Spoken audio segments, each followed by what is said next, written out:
super excited to be here, and it's a great matchup. This is a fantastic way to start this night. This will be a great one.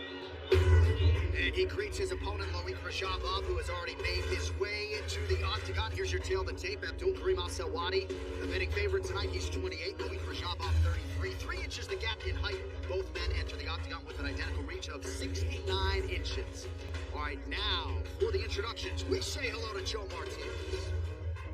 From the UFC Apex here in Las Vegas, Nevada. Ladies and gentlemen, welcome to UFC Fight Night. Rosenstrike versus Kareem. And now, fight fans, we are set to go 3 rounds as scheduled in the UFC lightweight division. Introducing to you first, fighting out of the blue corner. He's a wrestler, boxer, sitting 5 feet 11 inches tall. Weighing in officially 155.5 pounds in 23 fights, his record stands at 17 victories, 5 defeats with 1 draw. Fighting out of Dushanbe, Tajikistan, here is the Tajik Tank, Loik, Raджабов. And across the octagon, his opponent fighting out of the red corner. At 5 feet 8 inches tall, this mixed martial artist weighed in at the lightweight limit, 156 pounds. In 18 fights, his record stands at 15 victories with 3 defeats. Fighting out of Palestine by way of Dallas, Texas, USA, here is the pride of Palestine, Abdul-Kareem Al-Selwady. And your referee in charge of the action, Chris Tognoni. Tognoni, third man in the octagon for this one, the beautiful Brooklyn Wren with us in Las Vegas. Glad you are too. It is still the morning here in Las Vegas, which is very exciting for a lot of people. It's very early. Abdul-Kareem Al-Selwady. Ready, here we go. The minus 155 betting favorite at close. He is in green. Loik, Raджhabov is in black. There it is straight away, the movement from Al-Selwady. And a heavy low kick as well. Smart to be on the back for Al-Selwady because Raджabov, man, he has some insane power. You know, I thought what we saw in Loik in his UFC debut was very impressive. I know the last fight didn't go his way, but the way that he was able to fight 15 minutes at the pace that he was able to fight at, it's a little surprising to me, John, hearing that Al-Selwady is the favorite after seeing what Raджabov was able to do. Yeah, that's fair. Raджhabov, outstanding strength of schedule pre-UFC, and a nice attack to the body there. Yeah, Raджabov, very, very powerful. Big knockout power, excellent wrestling as well. So as you say, I'm also a little confused, DC, but it just shows how much people think of Al-Selwady. Nice spinning kick a minute ago, moving constantly. Al-Selwady was known for using his pressure in his wrestling, almost weaponizing that cardio. But we saw an advancement in his striking in his contender fight, and I believe that plays a part also in seeing where the line stands, just because now he would seem to have rounded out the skills, which would make him more dangerous. Raджhabov, slight underdog tonight, plus 130, but he was a plus 110 underdog against Mateusz Raumbecki, and that guy's going to beat a lot of people. Yeah. 155 pounds. Clinch situation now, double underhooks for Al-Selwady. And so far, Al-Selwady's just had an answer for everything. Raджabov was going to look for the takedown against the fence. Al-Selwady turns it round immediately. Going to work with the knees. Nice little shoulder bump as well.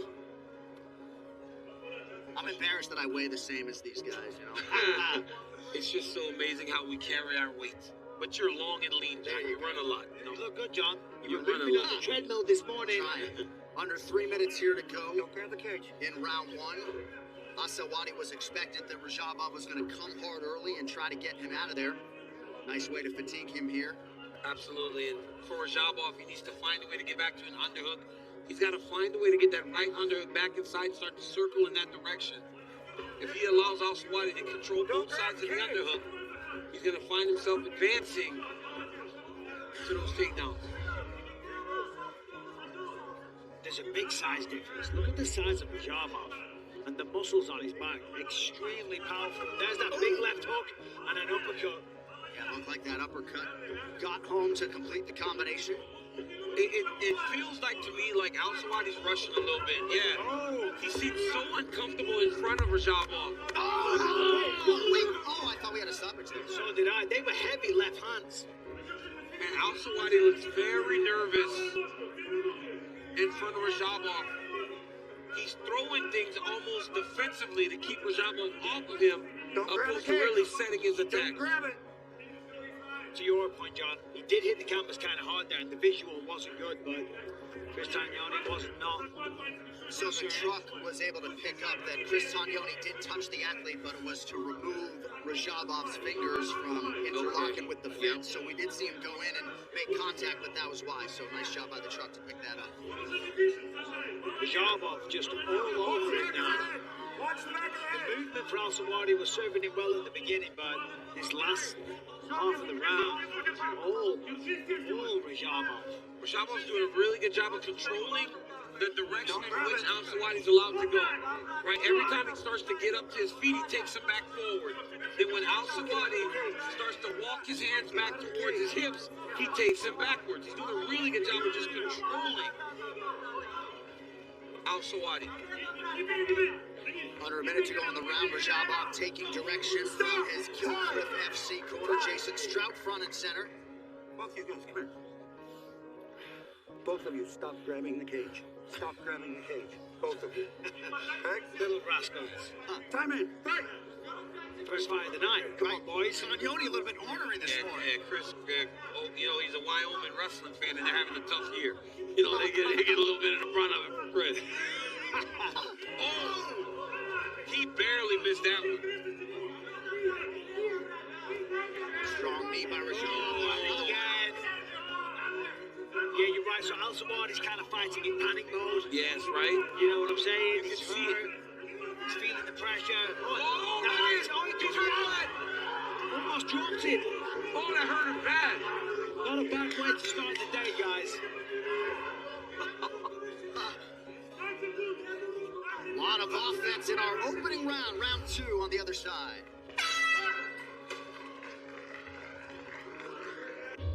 Together, we are. Guys, look at this. Raджabov takes his right hand, and he's going down. If Al-Selwady backs up, he would have fell forward. And a lot of times when you fall forward, they stop the fight. That was a big right hand landed by Al-Selwady. All right, round two is upon us. Al-Selwady is in green, Raджabov in black. Raджabov credited with 4 takedowns on as many attempts in that opening round. And that right hand that you're talking about, DC, that was important for the mentality of Al-Selwady. You know what I'm saying? He's having a tough round. Then he almost finishes him. He's like, hold on a minute. I'm still in this. I got this. And right now he's in deep with a single leg. Lets it go. Raджabov thinking about a guillotine for a second. I love that Al-Selwady attempts takedowns, but when it seems to get too hard, he just comes back up to the body and hands on you. Doesn't waste his energy attempting takedowns that aren't going to work. Well, Al-Selwady started off in Thai boxing. 22-1 was the amateur record before he started competing in mixed martial arts against grown men as a young man. So he's used to taking on bigger guys, more experienced guys, tougher guys, if you will. A lot of that amateur Muay Thai experience accrued in Jordan beginning in 2008 when they really had that bang. Beautiful counter by Al-Selwady. Slipped and ripped right over the top. Same shot as before, not the same impact. Al-Selwady seems to have settled himself now. He's back to that movement that was very good for him early in the fight. That right low kick of Al-Selwady, very powerful. I'd like to see more of that.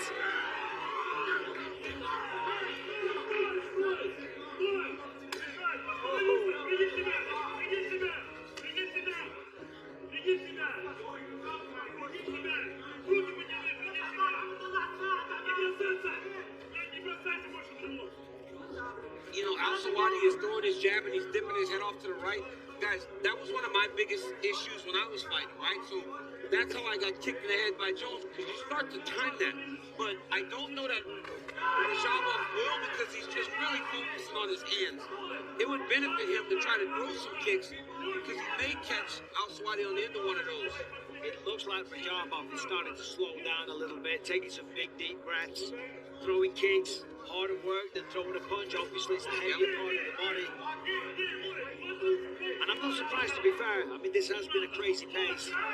Still got power, though. Al-Selwady's going to be a hard guy to out-cardio. We have now crossed the midpoint of round 2. John, we have said that, you know, this guy weaponizes the cardio. He tries to push you at a pace because he knows you'll get to a point where you start to fatigue, and while he is tired, he can push through it. And there's no overstating how big a contender series win that was for Al-Selwady as he goes for a takedown here. Didn't need a finish to get the contract, which historically is rare. Yeah, very rare. What's he doing here, DC? Right here, he's in the front headlock position. Now, Raджабov was able to kind of almost arm drag, circle off to his right to get him off of him. But what he's doing now is walking forward with no head movement. If he continues to do that, one of these overhand rights that Al-Selwady is throwing is going to end up putting his lights out.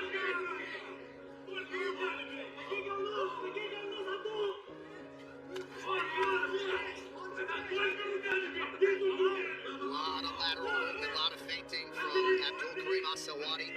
In on a single here. Yeah, Radzhabov's going to keep his hands up as well, but he's exiting from the grappling scenarios. The hands are low, even as he's walking in there. Nice double leg for Al-Selwady. Again, the hands drop is a sign of fatigue. You're getting tired, you make mistakes, drop the guard, you don't stop the takedowns. And Al-Selwady will not slow down. He's going to keep this pace as we get to the third round. Conditioning is one of the most valuable assets you have in the fight game. It doesn't matter how good you are. As soon as you start getting tired, it's over. Yeah. You make mistakes. You don't want to be there. The will, the heart, the determination.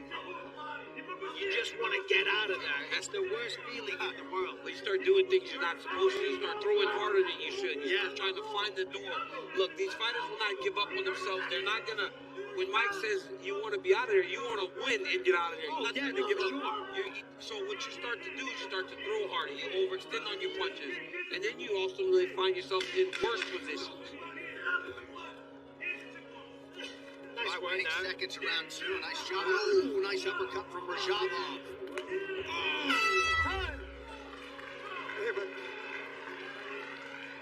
Next Saturday night, you may have heard rising UFC superstar Sean O'Malley making the first defense of his title against Ecuador's finest import, Marlon Chito Vera, and that is not all. UFC superstar Dustin Poirier takes on French destroyer Benoit Saint-Denis. It's UFC 299, March 9th from Kaseya Center in Miami, Florida. You can watch it exclusively on ESPN Plus, pay-per-view, and buy it now through March 4th. Membership a special offer, save $10, ESPNplus.com/UFC 299 for details. So say Simon in the corner of Al-Selwady said, listen, this guy's dead, he's done, he's tired, but I tell you what, Radzhabov's still fighting, still dangerous. Just missed that.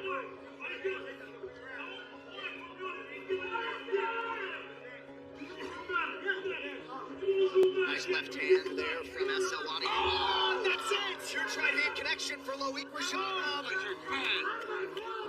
That's it. It's going to be done. Yeah, That'll do it.